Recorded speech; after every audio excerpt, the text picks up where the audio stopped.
Hi, I'm Julia, And I'm Kelly, and this is What You Should Read. the podcast where we should all over our books. Oh, Kelly, it was so weird to hear you say that and not Rachel. I agree, I did not like it at all. No, but not the natural order of things. It's not what we wanted to do. No.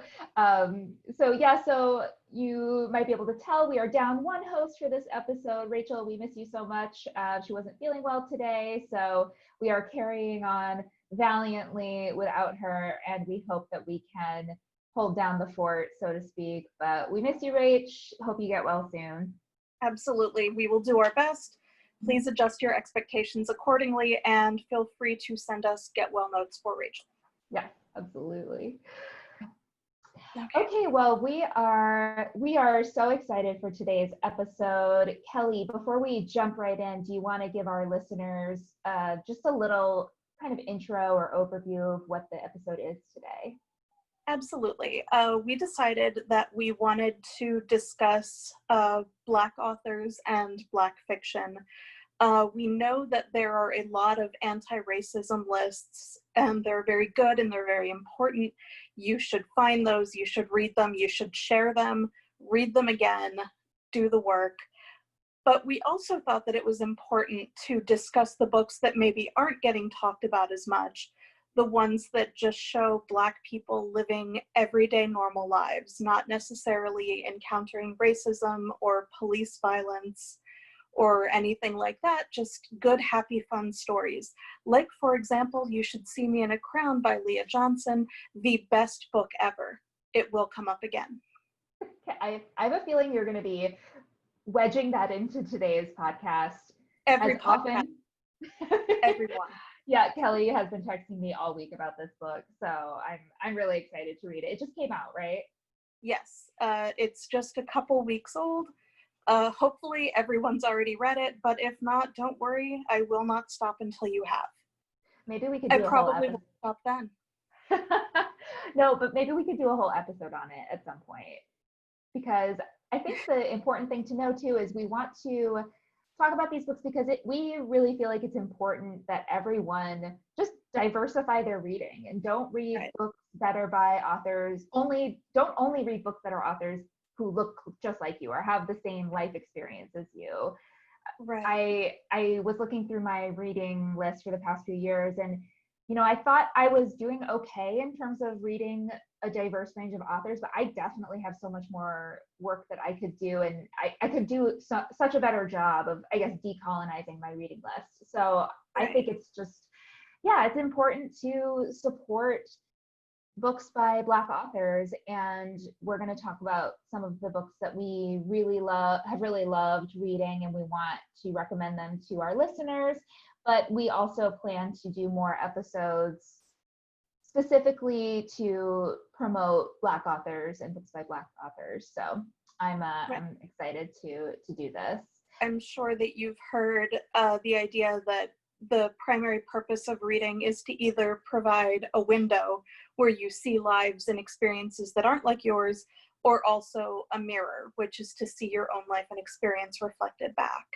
And I've seen a lot of mirrors, I've read a lot of mirrors, but like you said, I'm trying to do a lot more windows as well.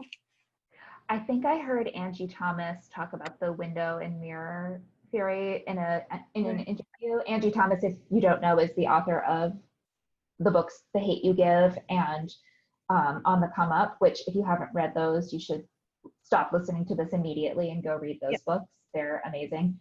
Absolutely. But she definitely talks about how her books she thinks about who's reading her books, and for young Black kids, it really is a mirror for them when they don't have a lot of those.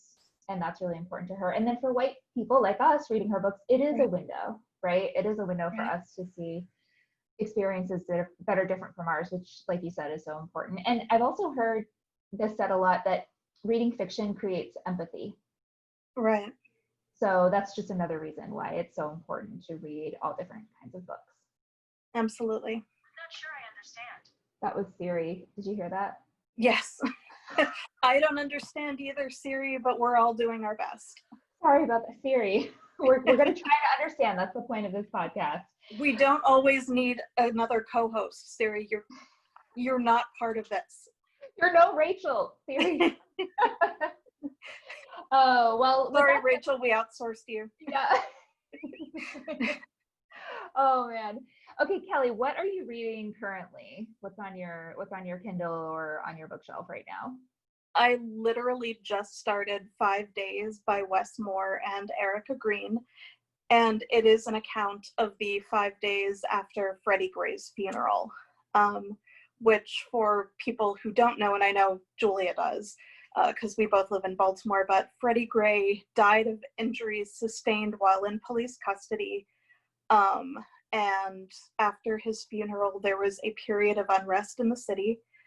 And this is one of the few times where all the officers involved were charged, which is good. None of them faced, like, they were all acquitted, which is the justice system, we'll say that. And I'm really excited to read the book. I'm still in basically the very first part where Wes Moore is sitting in a Baltimore church at the funeral. So I think it'll be a very hard read, but a very good one and a very important one. Yeah. I think those of us that were living in Baltimore at the time and still live in Baltimore definitely still remember where we were when things started really happening there. So yeah, that is a really important book, and I definitely want to read that. So I am reading right now a book called The Weight of the Stars by Kay Ancrum. Ooh. Yes. You told me about this, right? Oh, yes. I'm loving it so far. I'm about 20% of the way through. I think I'm reading it on an e-reader. So The Weight of the Stars by Kay Ancrum. It's a book about space, but it's not set in space. So I would say it's a YA novel, and it's about these two girls in high school. One is named Ryan, and she's a girl who lives with her brother. They don't seem to have parents around. They are poor, and she's just trying to kind of get through the day. And then all of a sudden, this new girl, Alexandria, shows up. And she's kind of standoffish, and right away she and Ryan butt heads. And then the teacher pulls Ryan aside and says, I need you to kind of look out for the new kid. And Ryan's like, oh, really? But it turns out that the new kid is the daughter of a woman who was part of the space program.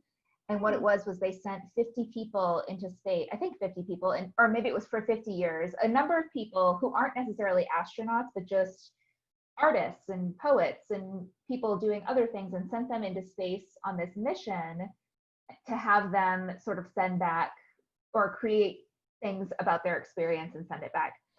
So it was a scandal when her mother left, because her mother had her baby and didn't tell anyone, and then took off into space, right? Leaving her child with the dad, right? So, and it was this big story, and Ryan knows about it because she wants to be an astronaut one day. That's her dream. And so she's familiar with it. So the teacher thinks that she'll be a good person to look out for her. Well, anyway, they continue to butt heads, and then Alexandria is in an accident, and then all these things start happening, and I don't know quite where it's going yet. But I feel like there's going to be like some messages from space coming in. I feel like there's going to be a love story at some point. The writing is just really simple and beautiful. And I can't believe I haven't read anything by Kay Ancrum yet, because she seems awesome. She has some other books out that I'm definitely going to read after this. And you should definitely check her out on Twitter as well. I've been following her on Twitter, and she posts a lot of really cool things. So that is The Weight of the Stars by Kay Ancrum. That sounds amazing. Mm-hmm. I love books about space. I just love space books. And this one isn't set in space, but I feel like there's going to be more stuff about space. And I've always enjoyed books about space. So. Right. Oh, there's a book called The Gravity of Us by Phil Stamper, I think. And it's about these teenage boys who fall for each other after their dads are selected to go into space. Hmm. I want to say to Mars, but they're selected to go into space, and they all have to move to the town where, I want to say it's somewhere in Texas, but the town where the space program is. And it's so good and so fun, and it's a gay romance and just absolutely delightful. And there is some space talk as well, obviously, but like you said, it is about space but not in space. Yeah, that's cool. I'll have to check that out. And this book too also has I think it's going to be a love story, and it's a queer love story. I'll have to finish it before I know for sure, but that's where it seems to be maybe going. So Well, yeah. So what's next? book news. Book news. And as you know, I have a couple of pieces again. The first one is about Angie Thomas, who we were just talking about. Her second book, On the Come Up, will also be made into a movie. And then the screenwriter is also Black, Kay Oyagan. There will be a Black director who Angie Thomas did not name in her tweet. And it is overseen by a Black studio executive, Amber Raspberry, who works for Paramount. So that is absolutely fantastic. That's amazing. I'm excited for the movie no matter what, because I loved The Hate U Give just so much, and I loved the book version of that, and I love the book version of this. So I'm super excited. I just sky high expectations. That's great. And then my other piece is my friends Jessica and Rich. Their 8th grade son Alex has created his own website, Your Next Favorite Book, which you can check out on yournextfavoritebook.com. And it is a ton of middle grade reviews and some author interviews. We're hoping to get him on the podcast sometime soon to share what middle grade books we should be reading. But meanwhile, I've been checking out his website and learning about all kinds of amazing books, like Night Books by J.A. White. His site is so cool and so fun. Definitely check it out. Yournextfavoritebook.com. Maybe make sure your friends take away your phone so you cannot buy all the books. I'm so impressed that he's blogging at such a young age and reviewing books. That's great. Yeah, same. The initiative. Yeah, it's very, very cool. So my book news is in regards to bookoutlet.com. Kelly, are you familiar with this website? It sounds familiar, but I'm not 100% sure. Yeah, they are basically a discount bookseller. They get overstock from publishers and are able to sell them at a steep discount because of it. And in the past, I've definitely ordered a lot from them. You can usually find really good deals. Unfortunately, so they have a book blogger or book YouTuber friends program, and they've been criticized a lot for not having a lot of diversity. I think they only had one Black booktuber on their roster, and everyone else was white. And they got called out by a booktuber whose channel is Myona Reads. And basically she said, you know, we've reached out to Book Outlet and they basically just brushed us off. And there was a lot of back and forth with Book Outlet, who then eventually made some comment like, we only partner with booktubers who make family-friendly content, which, oh, yes. So Naya Reads and Smiles is a Black booktuber who is very popular, and she was one of their booktuber friends or blogger friends, and she immediately terminated her contracts and said, this is not okay. And so yes, so she definitely, and she posted a video about it as well, but it just highlighted the absolute obliviousness of these companies, and just, it was such a hurtful thing for them to say and do. And as far as I can tell, they've discontinued, they've removed their blogger friends page, or at least I can't find it. So I don't, wow. I think they posted some sort of apology, but I'm not sure that they've really, done any statement. So I just I'll be following that. And if you've shopped at Book Outlet before, I suggest you just look into that. But yeah. Wow. Yeah. You'd think people would know better in 2020, and they don't. They just don't. It's so disappointing. It's just so disappointing. But anyway, there are other places to buy books, including Black-owned bookstores that you can order online from. So we'll have to link to some of those in the show notes too. So if you're looking for a place to buy some new books, you have a lot of options, and we highly recommend you check out those. Absolutely. Usually, this is around the time where we do our "You Know What You Should Read" segment. But You Should See Me in a Crown by Leah Johnson. We are going to do kind of an extended version of that segment today. We're going to recommend a lot of books to you, and we are so excited. We have a special guest joining us today, comedian Violet Gray. So we're going to take a quick break, and then we're going to bring Violet on the podcast. So stick around.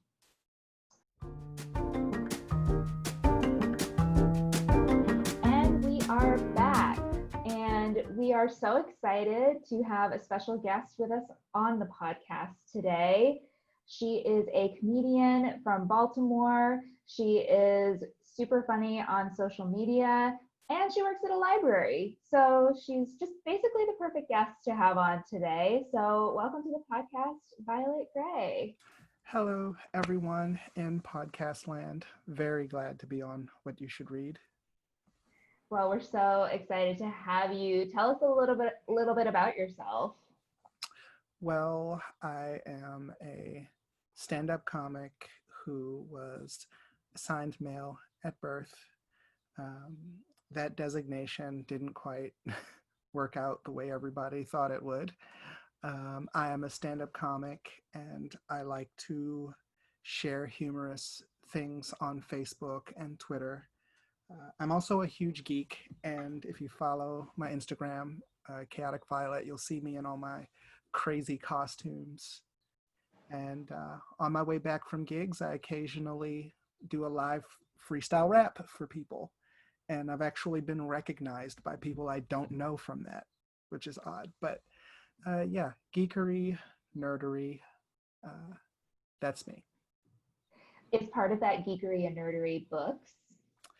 As a matter of fact, it is. When I was growing up in an underfunded high school in Northwest Baltimore, part of my escape was going into the school library and finding the works of fantasy author Andre Norton. She was actually my introduction to fantasy literature.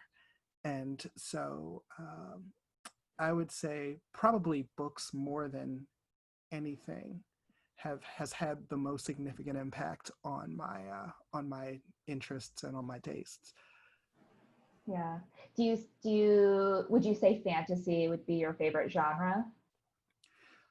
Yes, fantasy I think is my favorite genre, mostly because it deals in concepts. It deals in a lot of fantasy. A lot of the points made in fantasy is metaphors for the real world. And it's one advantage of fantasy is that it allows you to absorb certain concepts in certain ways. Like I would say the whole point of Lord of the Rings, for example, is about how power corrupts. But yes, I would say fantasy is my favorite genre, and I love horror, but strangely enough, a close second to fantasy is probably historical nonfiction. Oh, interesting. Mm-hmm. Well, do you have a favorite historical nonfiction? Absolutely. It is a book called The Wolf is at the Door. And it is about a female spy during World War II named Virginia Hall. She was born in Baltimore, and the Nazis developed a nickname for her. And you know you're being a thorn in the Nazi side when they come up with a nickname for you. Her leg was blown off in a hunting accident, and the Nazis called her the Limping Lady. She was a master of disguise who trained the French resistance in sabotage. And one of the ways that they could tell who she was that her artificial leg, which she named Cuthbert, caused her to walk with a limp. There's a funny story where she was communicating with the secret organization of England. I think it was the OES. And they were asking her how she was doing, and she was like, Cuthbert is giving me trouble. And they wrote back to her, if Cuthbert is giving you trouble, eliminate him. She's like, no, it's my leg. Yes, they didn't realize it was her leg. Oh. But it's a fantastic, The Wolf is at the Door. It is which is a reference to the fact that the head of the SS came looking for her personally. Okay. Wow. Yes. And so, but yeah, that would be my favorite book. We'll have to bring you back on for like a historical nonfiction episode. But I think that's a good segue into our, you know what you should read segment. So today's episode is, we want to really talk about some of the books that we've loved that are written by Black authors. And Kelly and I were just discussing how we think it's just really important to read a diverse array of books. And I was just wondering if you've thought about, or you work at a library, so you see books come and go. So what do you think about, you know, just like diversifying one's reading and yeah, just in general? Well, I think that it is a lot of diversifying your reading offers a lot of fertile ground for expanding your perspective. With different cultures and different demographics come different perspectives and things you've never heard about. And that can not only be a way to grow your perspective and your outlook on the world, but it is also a source of entertainment, you know, something new. I think that diversifying the way that you absorb media, especially books, offers just so much opportunity for so much to discover. And yeah, I would say that would be the main advantage of it. Yeah, I agree. And that's a good point. You know, if you're only reading books or consuming any media by people who look like you or have the same life experiences as you, you're not only not broadening your perspective, but you also are probably missing out on things that you probably would enjoy. And you're just closing yourself off to something you might really like. Yeah, one aspect of being a person of color in this country is, in some ways, it's a weird sort of paradox in that the white cis straight majority is in many ways the default. Mm-hmm. And so a lot of people don't until later even discover some forms of media of their own demographic. Like when I was in high school, I didn't discover any Black fantasy authors until much, much later.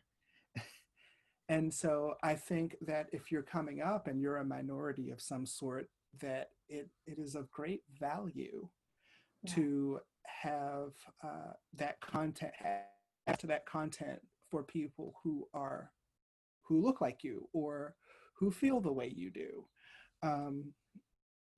But yeah. Yeah, I totally agree. I would just like to point out that I have known Violet for years and I have never had a freestyle rap. So we're actually fighting a little bit right now. I've had many, so you should definitely feel slighted by that. I do feel You're slighted by getting that. me in Thank you. trouble. I thought we were friends.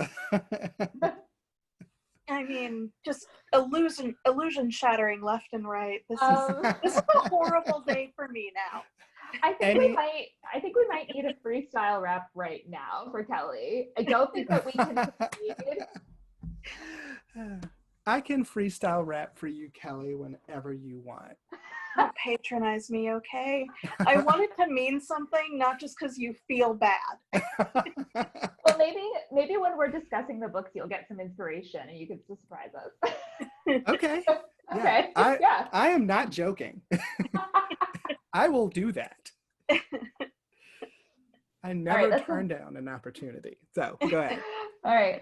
Well, Violet, we're gonna give you the first opportunity to recommend a book. So basically, with You Know What You Should Read, we just go around and we talk about books that we love and why we love them. So. Okay. I'll be honest.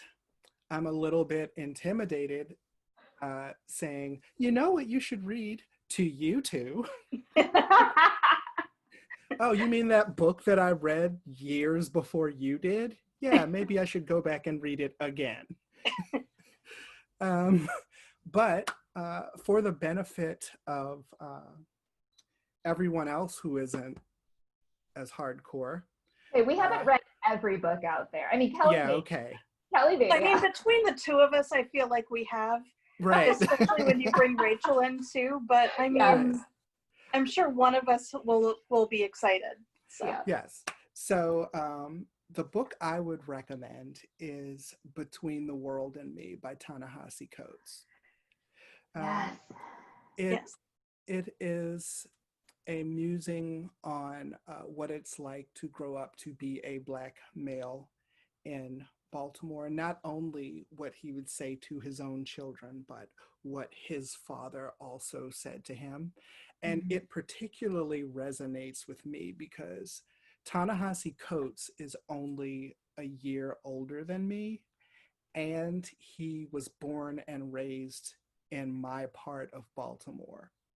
And so every time he makes a reference to a place within the book, like Mondawmin Mall or some such, I knew exactly where he was talking about, and I could his feelings in that aspect really resonated with me. And on top of that, I would say his writing is sort of poetic, and he brings to light, and especially with these times, in the times of Black Lives Matter and protests over the death of George Floyd, he really eloquently puts the sort of struggle into terms that are consumable for people who don't have that experience. So I would highly recommend Ta-Nehisi Coates' Between the World and Me.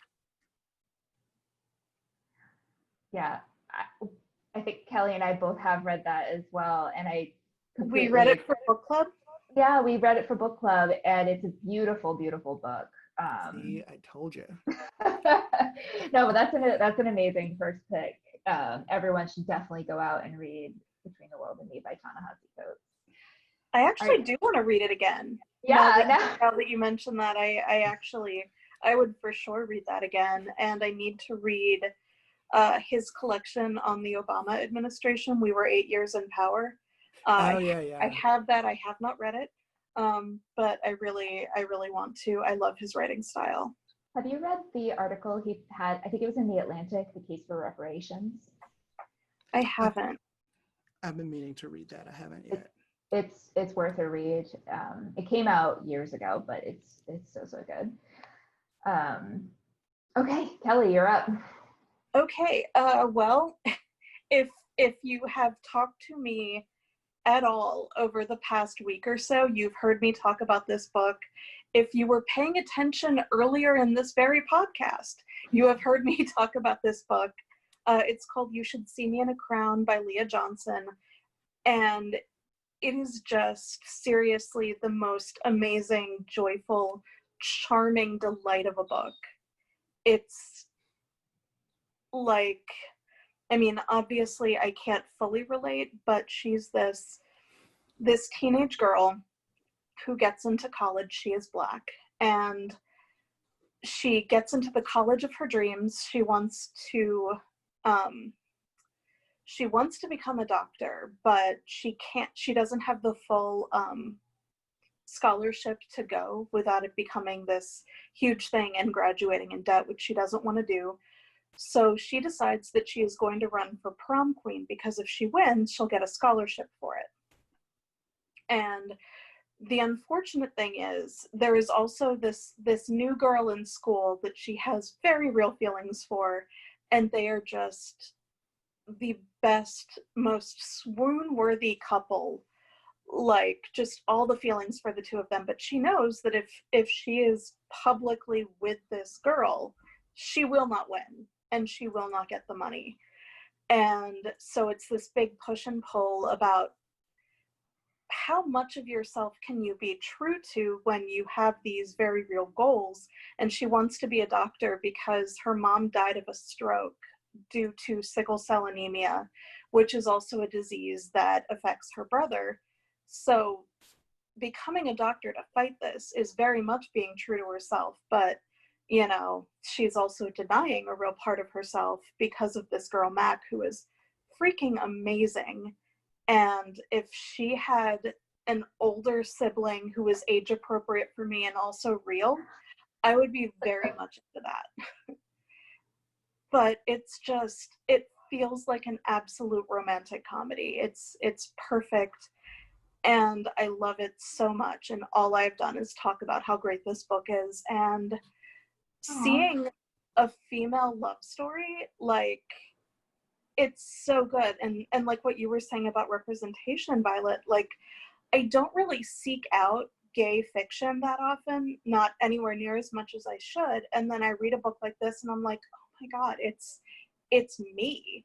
Even Absolutely. though obviously I am old and white, but it still very much felt like it could be my story, and so delightful. Yeah, I think if you're any kind of minority, that representation has enormous value for you. It helps to not feel othered, which is a big part of said struggle. Yeah, and to find connection in that book, even it's that's great. Okay, I'm definitely gonna read it, Kelly. Oh, I know you will. I know you will. I will not stop. I will be a conversational terminator until you text me that you are reading it, and I will want like chapter updates. Yeah. Okay. Okay.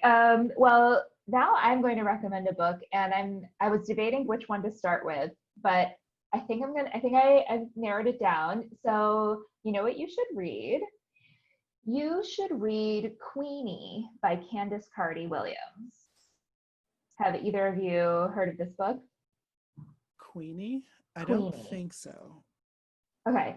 This book, I read have it, but I haven't read it. You have it, but you haven't read it. Okay, good. Yeah. You should read this, Kelly. So this book it came out a couple of years ago, I think, or maybe a year ago, and it's described, and I think this does sort of hit the mark. It's described as Bridget Jones's Diary meets Americana.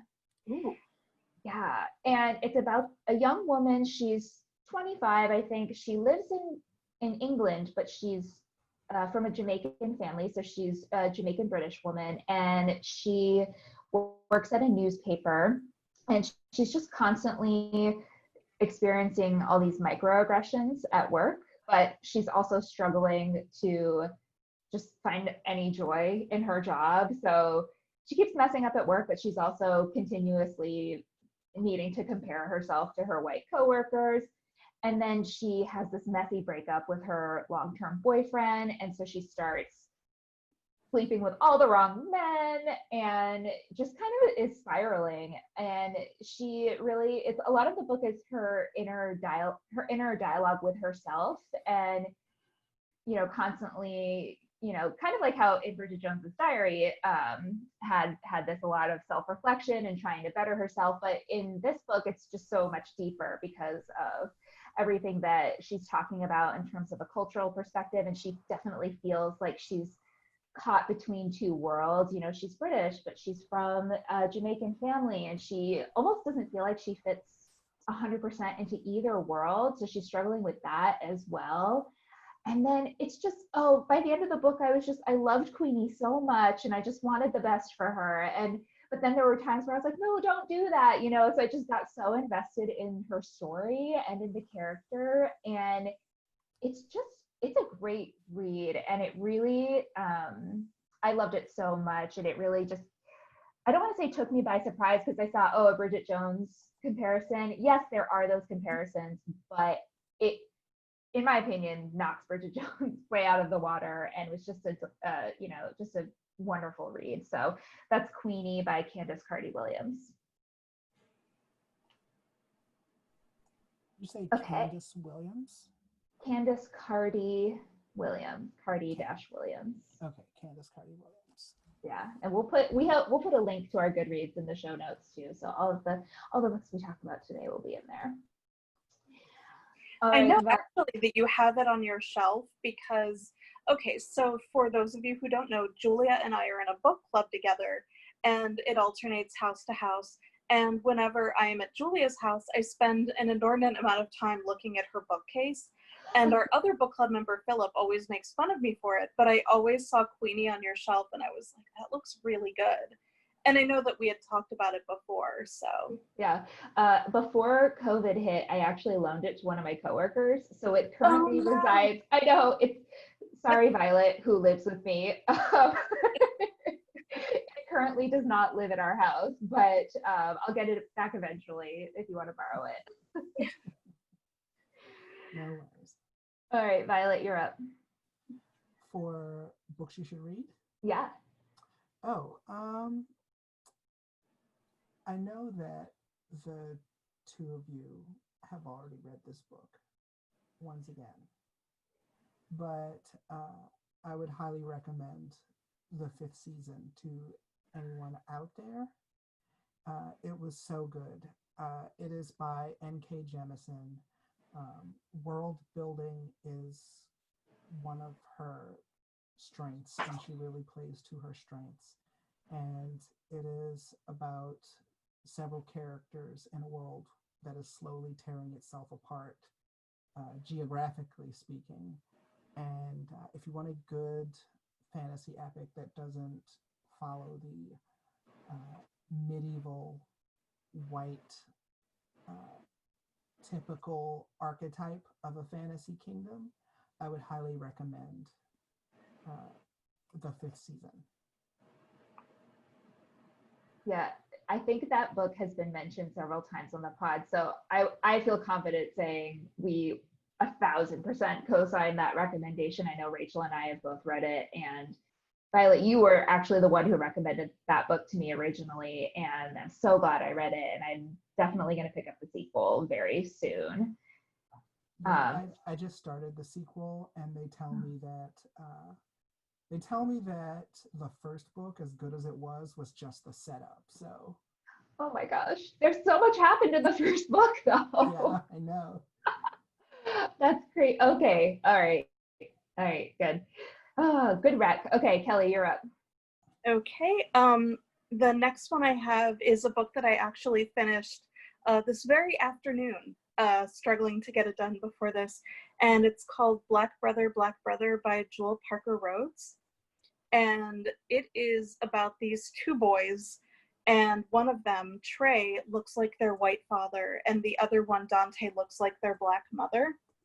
So they are brothers, but they don't really look alike that much. Obviously, one presents as white, one presents as black. And they just moved because their mom got a new job. So they are going to this kind of elite private school. And pretty much immediately Trey is accepted and popular, and a popular kid is bullying Dante. And it's basically the most ridiculous thing. Now, this is a spoiler, but Dante gets arrested because somebody in class threw a pencil and hit another student. It was not Dante, and Dante gets sent to the principal's office for it. And then while there, he is completely furious, as he should be, and then he, drops his backpack, like kind of slams it on the floor. But because it's a zero tolerance policy, that's considered a threat. So they call the police, he is arrested. It is complete bullshit. And while he is he's arrested, he is actually literally in jail for a little bit before his parents can get him. And while he is then suspended for the next week, he decides that what he wants to do to get revenge against this kid that's bullying him is he's going to learn defense, because that's the bully Alan. It's Alan's thing. So he's like, I'm going to learn how to do it, and then I'm going to kill this kid. I mean, not literally kill, but I'm going to cream him in fencing. And he learns how to fence, and he's really good at it. And I love the revenge, the revenge plot is to learn fencing.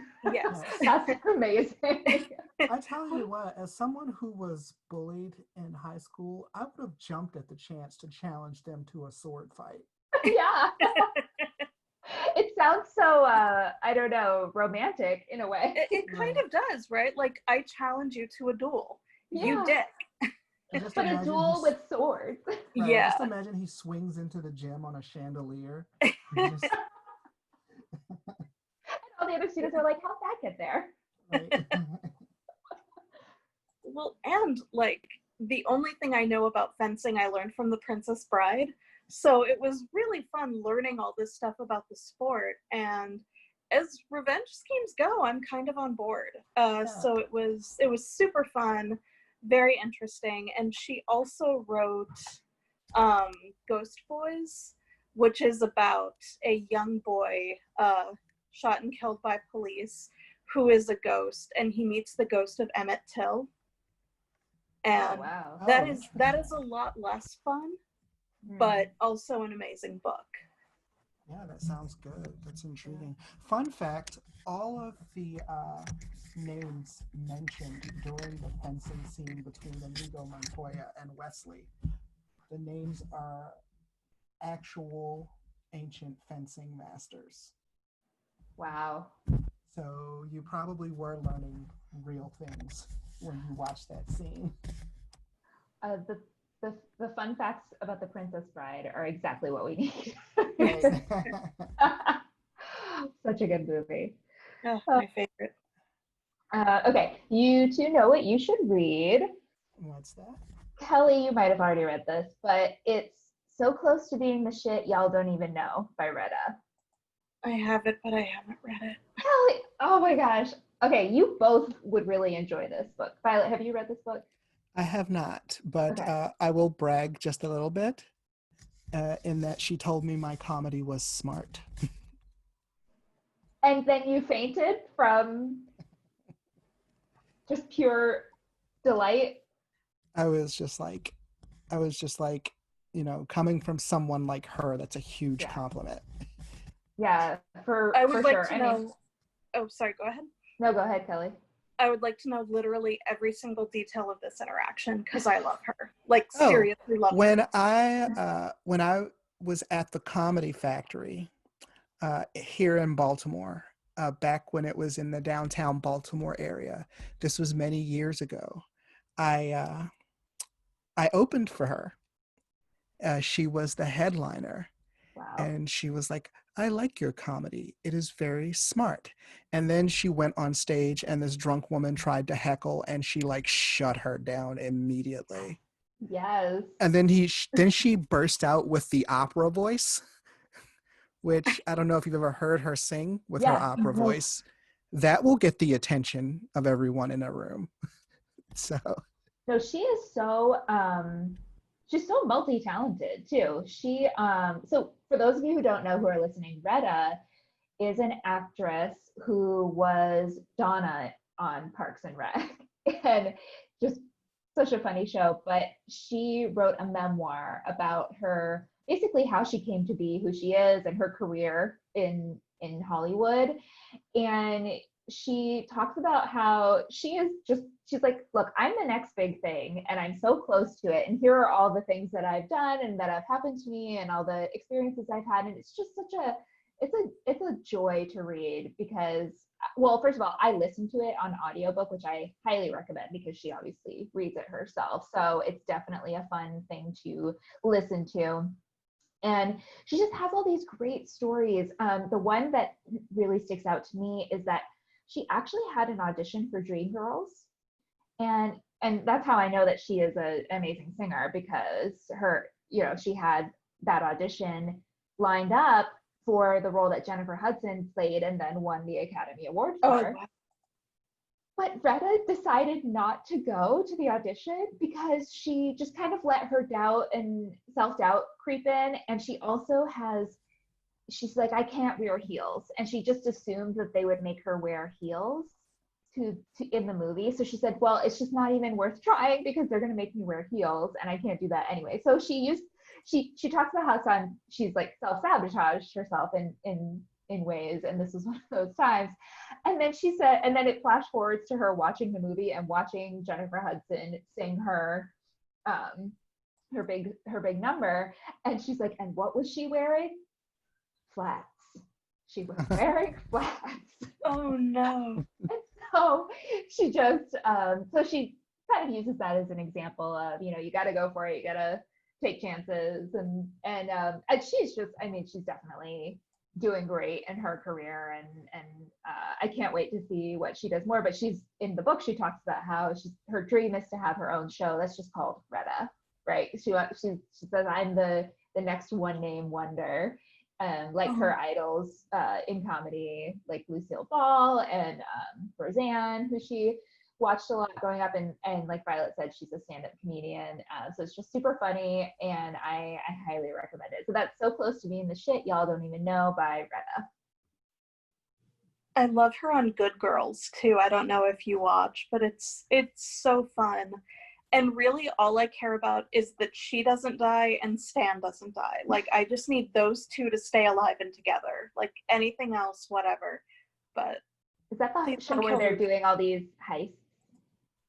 Yes, they rob a grocery store, partly because her daughter is sick and medicine is obviously super expensive. Everything related to it is super expensive. She needs a new kidney.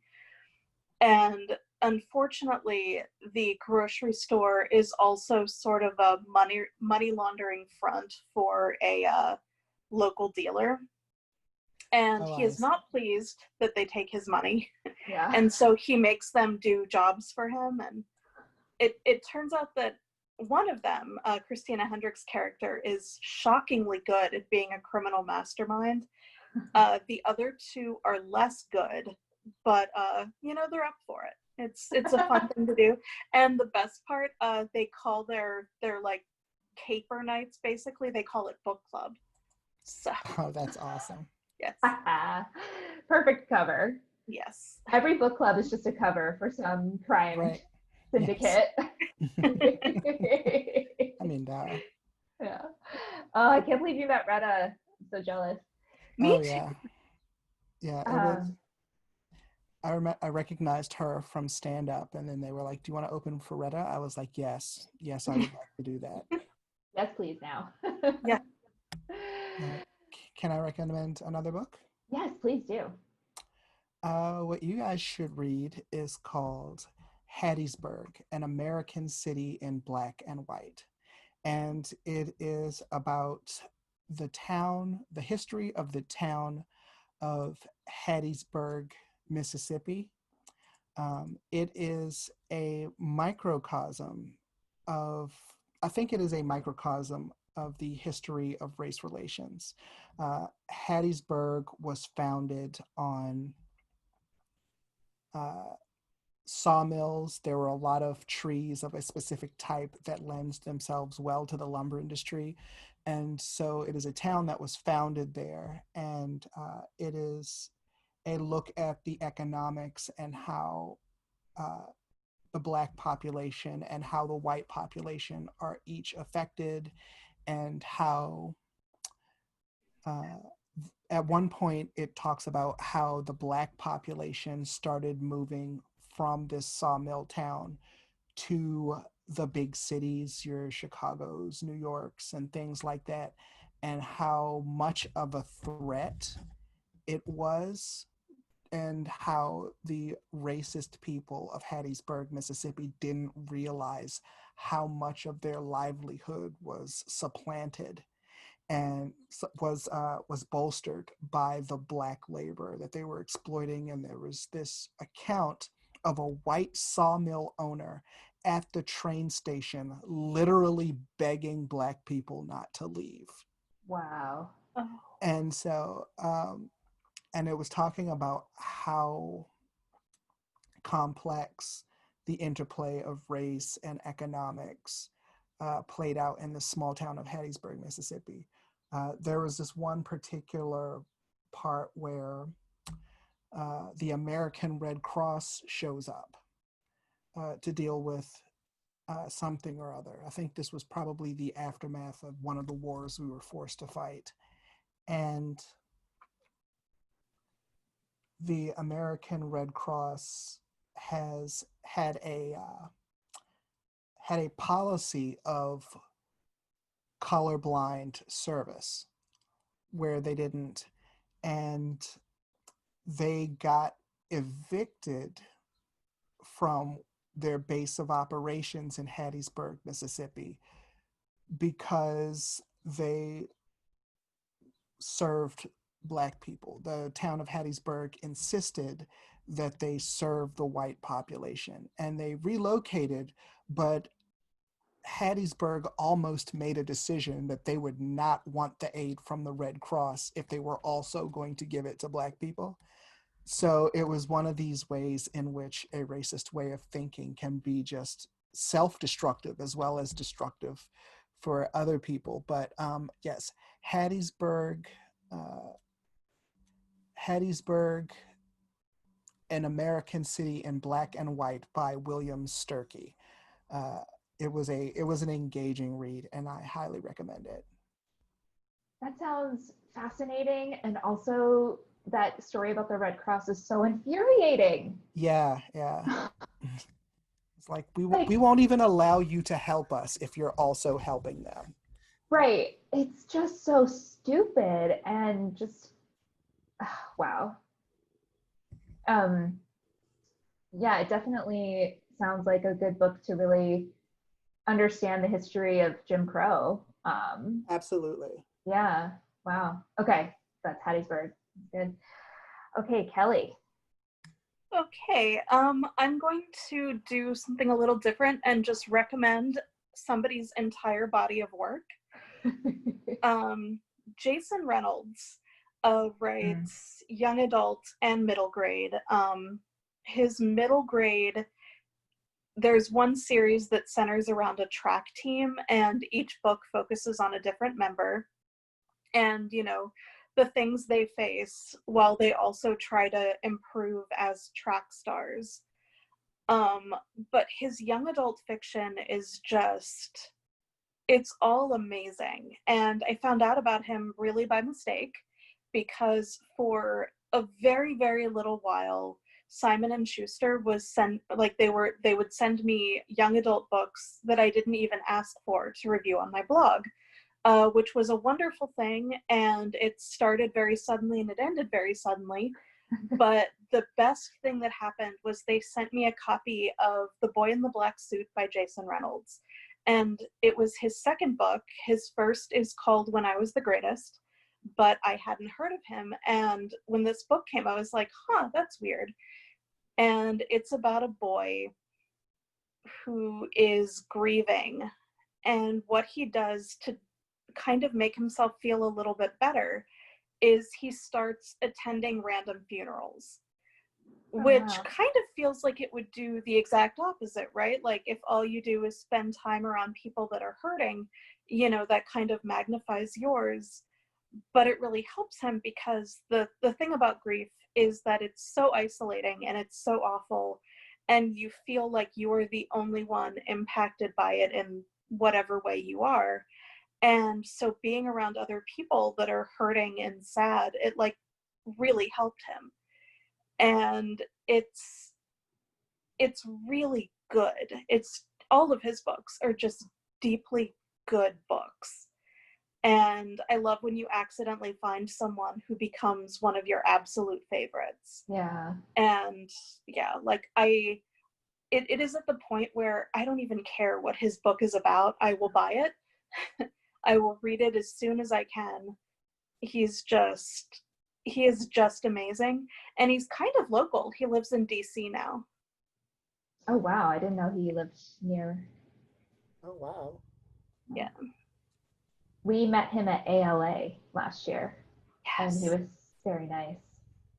He was. And then, oh, and this is my favorite ALA story.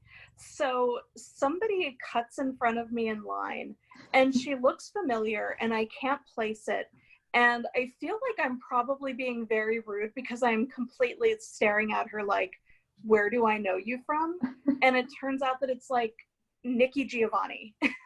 Like amazing poet / national treasure Nikki Giovanni.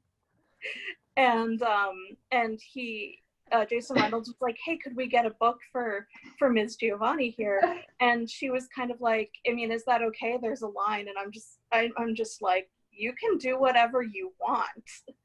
And I said that out loud because I have no filter whatsoever and I have no chill whatsoever. And she shook my hand, and it was the best thing that's ever happened. I remember that. We were all like, Nikki Giovanni is standing right here. What? Okay, I think I have one more book to recommend. So you know what you should read? You should read Akata Witch by Nnedi Okorafor. And if you're looking for something to read that's not Harry Potter, but will give you Harry Potter vibes or have a story that makes you feel the way Harry Potter maybe makes you feel, and I know we're all maybe looking for alternatives to Harry Potter right now, this is a good option because it is about a young girl. Her name's Sunny, and her and her family, she was born in New York, but then her family moves her and her siblings to Nigeria, where her parents are originally from. And she's 12 years old. She's albino, so she's very sensitive to the sun. And she just really wants to kind of get through the day and not be bullied at school. And her parents are very strict with her. So her life is just, she's just kind of frustrated with everything. And then she meets these two friends, Orlu and Chichi, I think are the names. And they recognize that she has special gifts, as they do. They are all what is known as leopard people. And the leopard people can cross over into this other world, and then they have these different faces, and basically they believe that what you might consider your greatest weakness is actually your greatest strength. So it's got a really good message about things that make you different or that you might think of as a defect can actually be your greatest asset. So she's learning all about the leopard people. She has this book that's like interspersed in between the chapters, and so she's learning about how to do magic basically, and she didn't know she had this power, but now she does. So that's kind of the way it reminds me of Harry Potter. But anyway, her and her friends have this mission that they have to track down basically this guy who's been murdering and kidnapping and hurting children. And so they have to go on this quest to find him and stop him. And so it's a YA novel, and it's fantasy, and it was just a really great read. I know you both read Children of Blood and Bone, and yes. I think if you liked that book, you'll definitely like this book. She also has a novella that I really liked called Binti, and that one is set in space books, which I love. And it's a really quick read, and it's told from the perspective of just one narrator, and she goes up into space. And so I guess I am recommending one author's entire body of work right now, but that's especially Akata Witch by Nnedi Okorafor, and there's a sequel to that book as well. Oh, good. I've been meaning to read that one. I haven't had a chance to crack that one open yet, but I will read it. Yeah, I have it on my e-reader. I don't have a physical copy, but we should get Hi, one. Fergie. Yeah, my cat has made an appearance again. Okay, does anyone else have any other books they want to recommend? I don't want to keep you too long, Violet. We've been having so much fun talking, but does anyone have a book they just want to shout from the rooftops before we head out? One last parting shot. Okay. If any of you out there are in the habit of reading graphic novels or anything, I would also, keeping in with the body of work theme, I would also recommend Ta-Nehisi Coates' run of Black Panther. Yes. It has his trademark sort of poetic style to it. Two of the main women characters are in a relationship with each other that plays pretty heavily into the overall plot. And it has this very heavy is the head that bears the crown sort of thing going on that's consistent with his character, and I highly recommend it. Cool. Black Panther. Great. Kelly, any last recommendations? I would like to point out that Jason Reynolds wrote a Miles Morales Spider-Man book. Yes. I think that is actually one of the ones, the only one of his that I have not read, though I do have it on my Kindle. Mm-hmm. And Nick Stone, who I talked about a couple weeks ago, did a Black Panther middle grade novel that came out a couple weeks ago on Black Panther's sister. So, yeah. I don't have a graphic novel to recommend, but I do want to put in a plug for all of Samantha Irby's books. She is an essayist and a humor writer, and her book, We Are Never Meeting in Real Life, is her first collection of essays, which is so funny. And the reason I love it so much is her first essay is basically she fills out an application to be the next Bachelorette or to be on The Bachelor. And it's just these ridiculous answers. And she's like, I'm 35, but I could pass for 60. But she's got all these great essays, and they're so funny, but also pretty dark in places. And she really goes into her childhood and mental health, and just like she doesn't hold back. She's just very open, and it's so good. So literally any of Samantha Irby's books, pick them up and you will not regret it. Okay, well, Roxane Gay, while we're talking about yes. books, is Roxane Gay is, I'm pretty sure, possibly literally God. She might be. Okay, well, this was so much fun. We will definitely have to do this again. But in the meantime, Violet, can you let our listeners know where they can find you on social media? Okay, you can find my stand-up on YouTube. I did Night Train with Wyatt Cenac on the Stars channel and put that up. Just look for the thumbnail where my makeup is really good. If you find other stand-up where it's not as good, don't watch that. You're fine. And Violet Gray on Facebook, Violet Silver on Twitter, and Chaotic Violet on Instagram. Awesome. And do you have a freestyle rap? Oh yeah, I can certainly give you a freestyle rap right now. Let's see. 1 second. This will be awesome. So, did you want to give me a topic, or did you want me to just Books. go? Books? I mean, clearly. Oh wait, are you two book fans? A little bit. Just a bit. Okay. Here we go. Can you guys hear? Yep. I just want to get some instrumental to go with it. Oh my gosh. I mean, really, if you're gonna do it, you might as well just go The production value, I was not expecting. You ready? Can you hear that? Yeah. music? So ready. Yeah.